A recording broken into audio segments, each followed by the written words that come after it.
And thank goodness we have a friend today that come on the show. She's wonderful. We're going to ding her up right now. Hang on. Mary Jean Dunsdon. So we're not quite there yet. Oh, gosh. I was just wondering if that crazy guy came back or what. Oh, it's me. It's me. Are you there? Can we see your picture? There she is. Fantastic. Okay, so I'm going to bust this wide open. And all right, ladies and gentlemen, it's my pleasure. This is so weird because, where do you often, introduce someone and you can actually see them at the same time? Usually you're supposed to be off stage or, whatever. But this is cool. You ready? Okay, so here is, folks. This is please don't cover your face. I mean, God, that's okay. That's gonna come out like ta-da. I know you're full of ta-das, as I recall. So, folks, guess what? I've been in stand-up comedy for a long time. I started in Vancouver, and that's where I met Watermelon, like back in the early '90s. And she was marauding Wreck Beach, which is known for its recklessness in its clothing code. Everybody takes it off and has a lot of fun and takes it easy. And Watermelon would not only provide refreshments in the way of saleable goods and drinks, they were packed with cannabis too. I mean, it was like living in a dream world. And she was always ahead of the curve, and I knew that. But everything I've been through with my particular journey through and back and forth through cancer and using cannabis, and what I've thought in retrospect about Watermelon, Mary Jean Dunsdon, is amazing because she was so far ahead of the curve at the time. And so now I'm so thrilled to understand that somebody with such deep roots in the integrity of this plant and what it does and how it works and is aware of all of the bullshit that comes from the propaganda. You're actually running for office, and I'm so happy to have you on the show today. Thank you. Thanks, Alan. So I see you got some hula hoops behind you there. Yeah, I got some hula hoops. That's my new fitness, and I sell hula hoops at my candy store. You found them? I own a candy store that sells hula hoops, so we have we work off the calories right before we even get any. With that ahead of the curve, Alan. I'm not going to doubt any of this. I mean, you nailed it the first time, so you were on top of things 20 years ago. So tell us all give us a little story about who you are, because I met you as a comic. I met you as a baker of tasty goods that were so infused with the wonder stuff, and that was amazing. But you were also you kind of got more into a television production aspect. You put a show out about how to bake all these cool things, and you've sort of moved through and always been providing these wonderful tasty treats. And now you're at this place you're running for office. So tell us a little bit about that journey. Yeah, it's quite a journey. I feel like now I've sort of been preparing for this office thing my whole life, but only in retrospect. So I came to Vancouver in 1992. And I heard about Wreck Beach. Who hadn't heard about Wreck Beach? I mean, it's the last frontier of freedom. Naked people enjoying themselves. Yeah. Smoking pot and laughing and being outside and having drinks in the sunshine. I mean, can you imagine? Yeah, that was fun. Went straight there. I got to Vancouver. I went straight to Wreck Beach, but I got there maybe late. And then I went again the next year. I didn't get naked right away. I probably got topless first, and then, eventually, once you get naked, it's over, and the big deal's over. Right. And then I started selling T-shirts for an 80-year-old Irish bootlegger named Patty White. And selling T-shirts to nude people was a difficult job. You make a lot of money at it. I sold T-shirts. But one day I woke up. Here's how the whole watermelon thing started. I wish I could tell you. More glamorous. I woke up hungover after we partied all night long and did mushrooms on Wreck Beach, dancing on the fire, full moon. Woke up parched, needed a drink. No vendors on the beach. I was so thirsty. I was desperate. Finally, a vendor came down and he sold me a can of fruit juice. Right. And the fruit juice was so sweet. I looked at it, it said all natural, 5% real fruit. So it was just sugar water, and it was worse than water. And I was like, I would have paid, and it was $2 for the fruit juice in 1992, 93.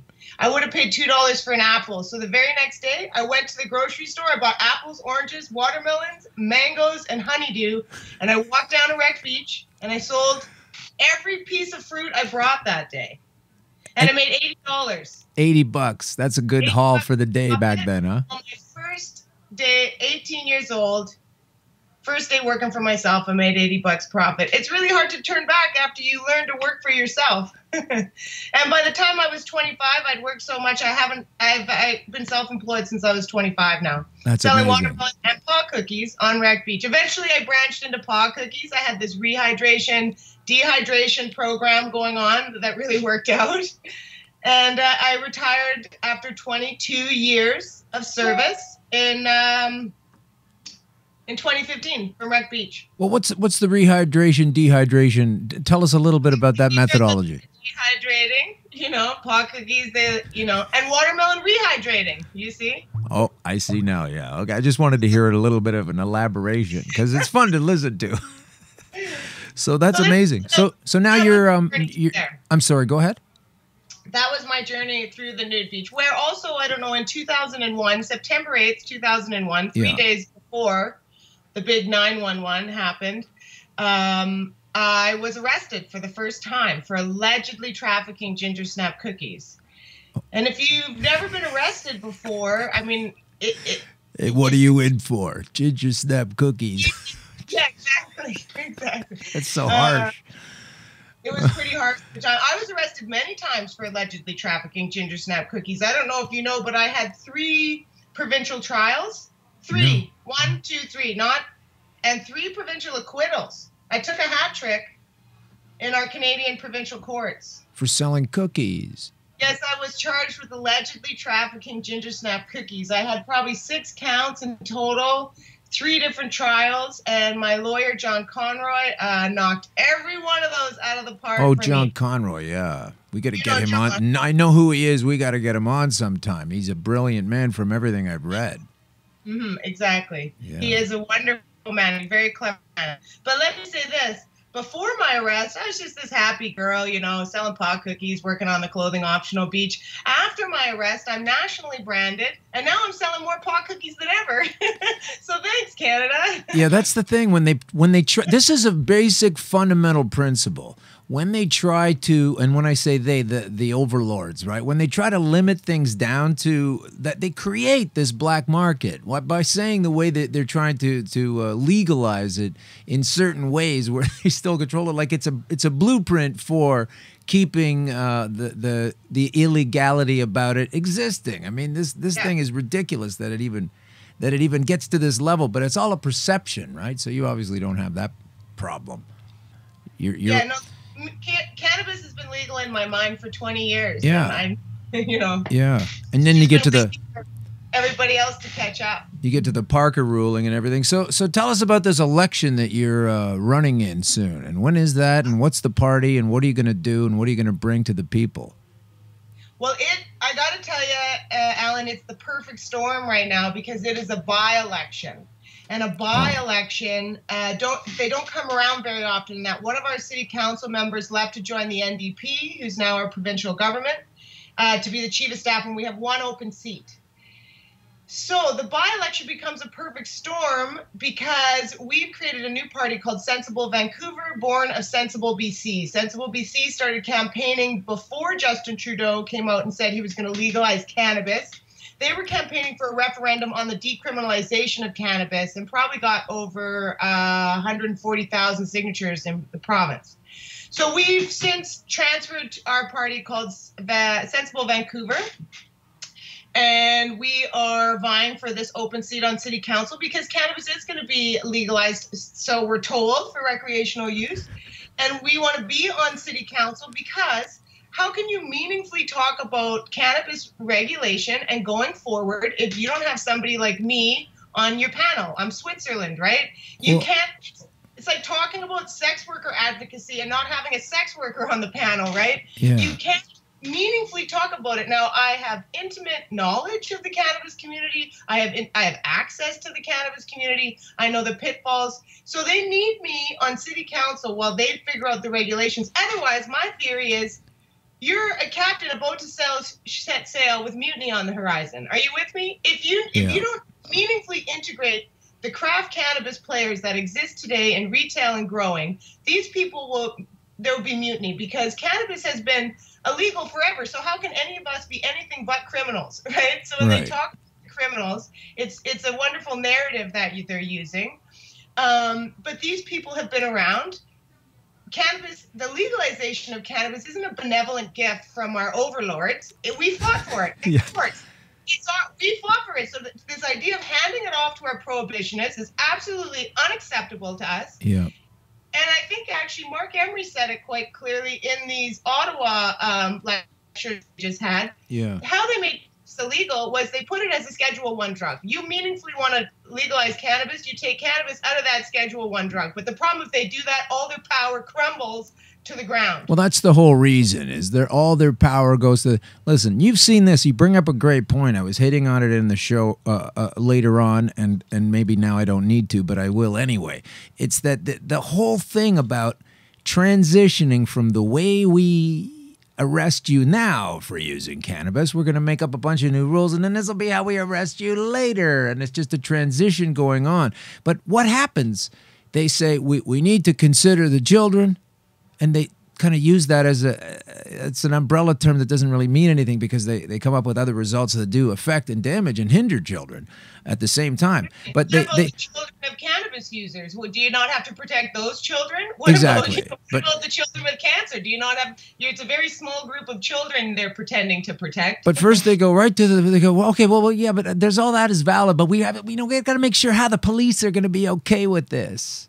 It's legal. Why do we need the police? We have to. That's their number one consideration. Like, how are we going to make this okay for the cops? Like, it's going to be different, and there's going to be training, and boy, oh boy, because you know what all of that is covering up is that if you genuinely go from less of a legalization but to a decriminalization, all of a sudden you don't have all those man hours required anymore. All those arrests that went down are gone, right? You've got a limited workforce. You've got less stuff to do, fewer people to arrest, and so that's what they're doing. That's what they're fixing up. There's a lot of white-collar crime. We can maybe use those police officers. Maybe they don't need to be so nervous. Maybe they need to go and get real bad guys. How about that? Yeah. A lot of the real bad guys today come in the white-collar sector, not people running around trying to. Did I freeze on you? No, you're good. You're good. Yeah. Cannabis, right? Yeah. No, that's absolutely true. So this is my point. This cannabis community that I've been involved in has been passionately behind the scenes trying to legalize cannabis for years, even though it was illegal. Now they're going to legalize it. What do you think we're going to roll over? Okay, you legalized it. We'll be nice. We're not going to be nice. We're going to undermine. If you don't meaningfully integrate us into the regulatory framework, it's going to undermine it. And you can see in Colorado, any compliant players, they integrated into the framework. Colorado's brimming with money, and Washington, they didn't. Washington, they said, oh, you're all criminals, only these people can have it. And Washington has a booming black market, undermining the legal market, making cannabis $20 a gram or whatever, right? Ultimately, it's a plant, and what they keep forgetting is when the court of public opinion is no longer afeard of the plant, they are not going to offer up their tax dollars to police services to protect them from their neighbor growing 4 plants in their backyard. Yeah. Once plant is a plant, it's like tomatoes. You don't call and say, my neighbor has more than 4 tomato plants in the backyard. Please send the SWAT team. Yeah. The taxpayers are no longer going to care if they're no longer afeard of the plant. It's just a green leafy vegetable. Like years ago, they separated and said, one of these green leafy vegetables is not like the other ones, but it's exactly like the other ones. Yeah. You need to eat your greens, people. You do need to eat your greens, and you need to eat them. I'd like to know all the testing they do, and the government does testing or is behind testing that tells you exactly what it is that's so healthy about kale and dark greens and Brussels sprouts. So there's obviously scientific data to that effect. And I say they need to pivot it on cannabis, or if they already have and they're just hiding the facts, like they don't need this terrible thing to be a great nutritive property. They don't need it to be something that can help you see beyond their bullshit control strictures, and they don't need it to be replacing the police force, because by rights there's just fewer man hours necessary now. Maybe the budgets can come down once in a while along with a lowering crime rate, instead of always worried about, we got to make sure all the cops have their jobs, and switching it from one kind of legalization to another. But these are the kinds of things you're going to bring to council? Is that what you're going to do? What I want to bring coming to council is somebody who understands the cannabis community. And you know, Vancouver is situated in the heart of British Columbia, and British Columbia is almost entirely funded by cannabis. Right. We can agree on that, right? Canada's Wonder Farm. We really are passionate, my team and I, about making Vancouver, if we can get some sensible, some inclusive regulations around cannabis so it can benefit everybody and not like the proverbial 5 or 6 rich guys. Right. Then this is going to resonate out to all the municipalities around. We've been hosting events asking dispensaries who want to come out and support our cause. Dispensaries came from Nanaimo. They came from Whistler. They came from all over because they said whatever happens in your municipality is what our municipalities are going to adopt. So this cannabis community in British Columbia is so passionate. We are the cannabis lobby, and we are getting in there. We're coming in this by-election. We're getting into city council, and we're making cannabis beneficial for everybody. And you want to do this because corporate dudes that nobody knows who were once on the prohibition team, not those guys. What do you say? And this is all great stuff because it needs to be, and you got to stop ignoring it. But what do you say to the people? Like, what do you personally say to people who say, you know, this is all about you know, bike gangs and organized crime and all this kind of thing, and that's why we don't want it, and that's why it's illegal, and that's why the government should sell it. Like, what do you say to someone that has that sort of more mainstream perspective? I mean, the only reason there's bike gangs and organized crime is because it's illegal, right? Prohibition is, you know, there's so many harms that come from prohibition, not what they're prohibiting. The prohibition itself causes most of the harms. That's what we've noticed, right? So even within that prohibition, it creates this weird black market. I've personally been in the weed business 25 years. I've never hung out with bikers. So I don't know. I mean, these are like stories. I'm sure the bikers have some hold on it. I don't know. I don't know these bikers, and I've been in the business 25 years. Right, but then the bikers aren't selling tomatoes. You legalize it, and that all goes away. I'm for the It's kind of breaking up a bit. That's, we're kind of losing you a little bit. Hang on a second. We're just we're just kind of at a loss right now. I'm gonna get out of there, and let's see. Oh, there she is. Okay, let's try it again. Might have been a dead spot. This would not be a commercial for your favorite cell phone right now. There's something interesting happening here in Vancouver. I don't know if you're aware of. There's 2 cannabis substitution programs going on. One is at the overdose prevention site that Sarah Blythe has run, and it's called High Hopes. And a lot of the dispensaries in Vancouver are donating cannabis and cannabis products, and they're handing them out to opioid addicts as a substitution program. There's another one at Vancouver that Neil Magnuson runs every Tuesday, and they give away free cannabis and cannabis products to anybody in the downtown east side who wants it. So, you know, cannabis is also going to help. We have a massive opioid crisis happening all across this entire country, and we believe cannabis is part of the solution for sure. that. Can you just, you know what happened? We got a bit fuzzy on the picture and sound there, and I want you to just go back and mention those 2 places again a bit slower because it was too fuzzy, and I know those are helpful, but we didn't really fully hear them. Certainly. Modern heroes right now. Sarah Blythe is at the overdose prevention site. They have set up, just citizens practically who set it up on their own. And now they have a cannabis substitution program where they're collecting cannabis donations from all the dispensaries around town. Anybody wants to give, and they're giving it away free or cheap to opioid addicts in the downtown east side. So Sarah Blythe works at the High Hopes Foundation in the overdose prevention site. And then Neil Magnuson runs another one out of Vandu. Okay. Every Tuesday, I believe, and they give away free cannabis and cannabis products to opioid addicts in the downtown east side. We believe that cannabis is the exit drug and is a solution for some of our opioid crisis as well. Well, there's a lot of reason to believe that. You bring our tax money in, we can help some homeless people. You bring that cannabis in, we can get people off opioids. You know, it's a win-win. Cannabis is here to save the day, Alan. You know that. I know that. I'm just trying to find holes in the story. But what do these folks say when they say, well, how do you prove that? I mean, would they say, how do you prove that cannabis can save you from the opioid crisis? Well, I didn't say cannabis alone can save us from the opioid crisis. Of course, it's just one small solution. But I think I would find some science journals that explained it, or talk about. I just give you a million people who I know who wean themselves off. I've made a joke on Skype that opioids really helped me wean myself off cannabis. Nobody ever, right? Right. Nobody ever was using opioids to try to get off cannabis and make their life better. But millions, if not trying to do the other way around. Yeah. Take cannabis trying to get off opioids because they find it doesn't disrupt their life the same way that opioids do, of course, right? And the people who make opioids and oxycodone, well, they're cruising around in yachts having a great time. And the people who make cannabis, well, some of us are rotting in jail. So we really need to think about this concept. And if you want meaningful legalization, you need to start apologizing or giving amnesty or taking away all these charges that we've given people over the years. If it's going to be meaningful, otherwise it's just insulting. They're just insulting everybody in the cannabis community by kind of co-opting it and having this new cannabis thing that just serves the government and their rich corporate Well, we're the friends. last ones considered. That's what I mean. I mean, first they go to the cops, and then they go to the corporations, and then they go to the distribution models like they're trying to do here in Ontario with the liquor board kind of model.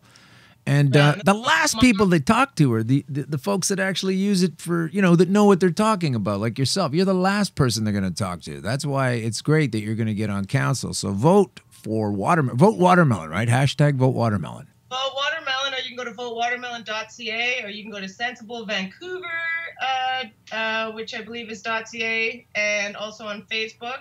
We have quite a huge team behind me. We have some other policies. You want to hear any of my Yes, other I ones? do. Yes, we do. We're not done. I just wanted to make sure we get that out there. Sure. Yeah. We are talking a lot. Vancouver has a homeless problem and an affordable housing crisis. I mean, both of them are in crisis, actually, homeless and housing. Now, Right. I've been looking a lot into that. That's really a tough one. It's really about the three arms of government: the province, the feds, and the municipality. But every article I've read on homelessness, and there were 7 of them, the latest ones, and 4 of them were funded by the Canadian government themselves. The only solution to homelessness, Alan, is homes. Yeah, but yeah, you think it's cheeky? That's the actual only solution, and so Homes. we don't know how homes. Yeah, places to live in. And it's interesting. The NDP is talking right now about a basic income, and I thought, gosh, should we talk about a basic shelter? Like a basic income would go a lot further if you had a basic shelter, even if that was a tent or some kind of modular home. I don't know what that is. I don't know what the answer is. Like, I'm a renter in Vancouver. I don't have the answer, but we have some other ideas where we'd like to see maybe transit, like bus passes free to students, low-income people, and seniors. Maybe while you can't afford to live in your 1-bedroom apartment with 2 other people, you can still get on a bus and go to a job interview. You can still get on a bus and go to school and learn some skills. Maybe if the impediment to a home is so large, maybe the impediment to transportation to help better your life. So we're actually shooting for free transit for everybody, if not for everybody, students, low income, and seniors. We want them to have free transit in Vancouver. That also will do a lot to solve our problem of cars going downtown, and they're like, how you can't get anywhere. We have gridlock in this city, right? We don't have enough taxis in this city, and we're not allowed ride sharing in this city. So I don't know, you ever try to cab and go downtown? You just can't. You can't get there on time. So maybe free buses will encourage more people to take transit and stop that congestion. So those are our platforms we have, and on the opioid crisis, transportation, and housing is a really tough one. Affordable housing. What can the city do? And, I don't only want to put forth solutions of things the city can do, and all I hear about a lot are things that city can't do, and it's actually in the realm of the province or the feds, right? The provincial government used to provide housing, so nobody can afford to live in Vancouver anymore. Yeah, it's getting nuts, right? Getting nuts. And hundreds, if not thousands of people are employed at these dispensaries. They're making $12, $15 an hour trying to afford that 1 bedroom they share with 2 other buddies. And now we're going to come and shut all these dispensaries down that offered up all these jobs to these young kids with no jobs. Like, I don't know, going around arresting. So the model is to shut the dispensaries down, arrest everybody in there, round them up, and then put new weed dispensing models in place. I don't know. It just seems like an attack on the people who fought to be. Yeah, I get concerned about when they say they're going to make all these controls, you know, because like they say, they don't usually involve people that know what it's about. And I don't understand the mindset of saying, well, you know, we're going to throw these rules in and then we'll see how it goes. You don't do that with a foundation for a house. You don't just, let's put up a couple floors and the attic's in the basement. And if that don't work, then we'll tear it apart and do it again. You know, like there's no sense running on a bogus platform, but they keep ignoring these models, you know, these successful models, the successful Colorados, and they want to go and wind up doing the things that didn't work. And it just feels to me like it's a bit of an agenda sometimes, because not only do folks like yourself and myself and other people want to use it and do use it and are going to use it no matter what, and so obviously we don't want to go to jail for that. There's a ton of people that don't partake in this thing that also don't want it to be illegal because they see the stupidity in having it be illegal. So you're dealing with like a massive majority of people that want it to be okay and have it and use it, and this tiny sliver of bureaucrats that seem to be powered by these ninnies that write worrisome letters, and hopefully the right plan is to develop an anxiety about all of this. You know, it doesn't make any sense. And you know what it happened? You know who it costs for them to put forth meaningless regulations that they know are wrong and will have to fix? You know who it costs, Alan? Us, the taxpayer. Again, yeah. So if I can see that you're driving up the wrong way on a street, do you know what I mean? I'm going to have to pay when you have to drive back and redirect yourself. So let's start it. We've gotten so many things wrong. There's time to change it. There's time. To start this doing it right with meaningful things. I'm not saying it doesn't need to be regulated in some way. Of course it needs to be regulated. I mean, maybe it's just a green leafy vegetable, but we could do that in a meaningful way. We don't have to hijack it. Yeah. Cannabis is like, you know, they show pictures of people in zoot suits, you know, going through these laboratories. Like somehow that's supposed to make us feel like comforted. Yeah. But cannabis is like when you go to the grocery store, Alan, where do you get your basil? Where's your spinach? Where's your broccoli? Can you pick it up and put it down, and the next person pick it up and put it down? Yeah. I mean, they're absolutely creating a villain where one isn't. You know what I mean? Like this idea, like, you know, you can't even touch cannabis without some kind of zoot suit on. That's totally ridiculous. Yeah, I know. Absolutely ridiculous. I mean, maybe in a science lab, but we're talking about a plant. We're talking about a plant, everybody. Well, you might respond with it's if it's anything like the giant hogweed, we're in trouble. But it's a totally different thing. It's not a poisonous jumping cholla cactus. It's this very helpful, scientifically. I want to see some more data on that. Like if it exists, I'm not even sure, right? It's one of my searches I want to do. But when you talk about the government saying what all these properties are about kale and all these greens that you mentioned, the vegetables, where's the data on analyzing cannabis for the same thing? I mean, I'm sure it has all that and the psychoactive and restorative components that you're supposed to be taking in.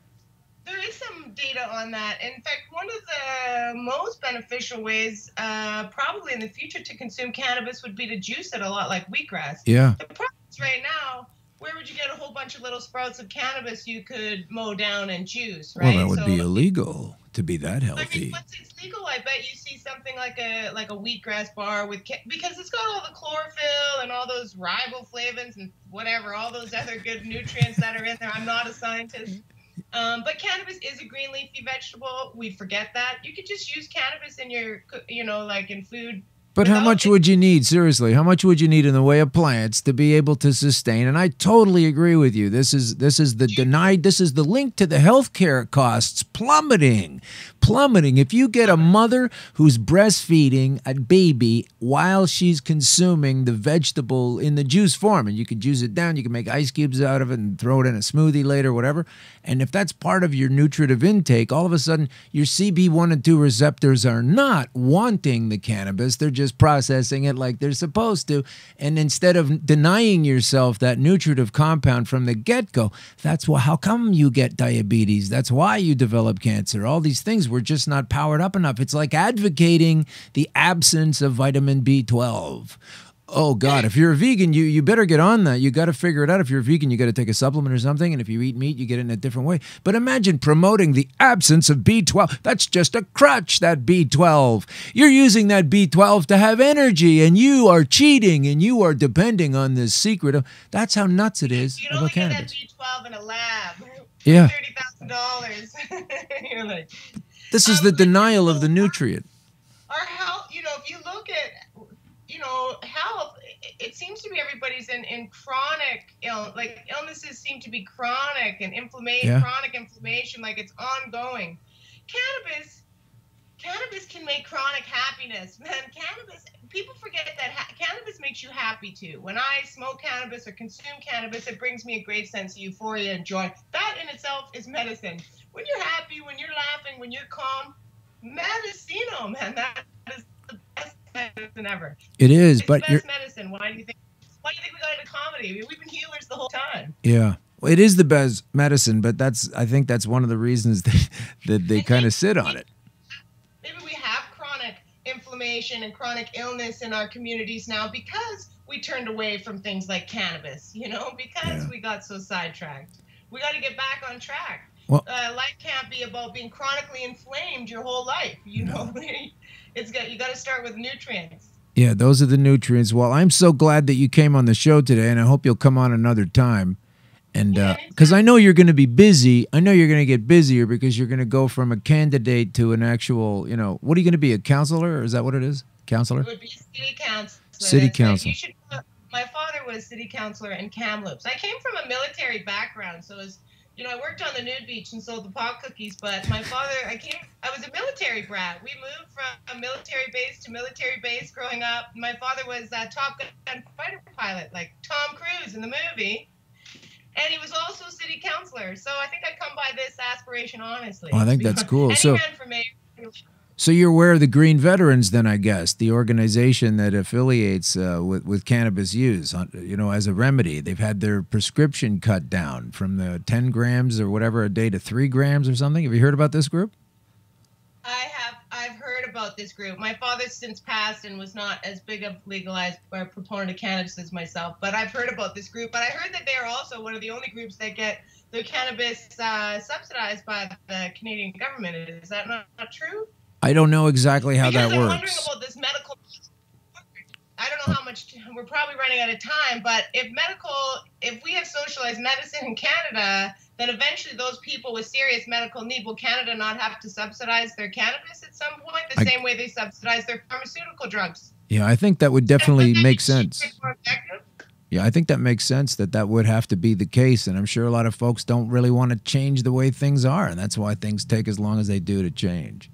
Therein lies some of the confusion where one would branch off for medical, like hardcore medical. That's where the government would be paternal. Yeah. But this idea of recreational, and they're saying, you can only get from LPs. That's like telling a wine enthusiast they can only have Merlot. Right. Can't have cap. It's just not going to happen in a recreational model, right? No. It can only, those stringent rules that they're going for could only really be enacted in the medical model, where they are subsidizing the user. That's the only time I think they have those kind of rights over the regulatory framework of cannabis. Yeah, absolutely, because you get a lot of problems in the big.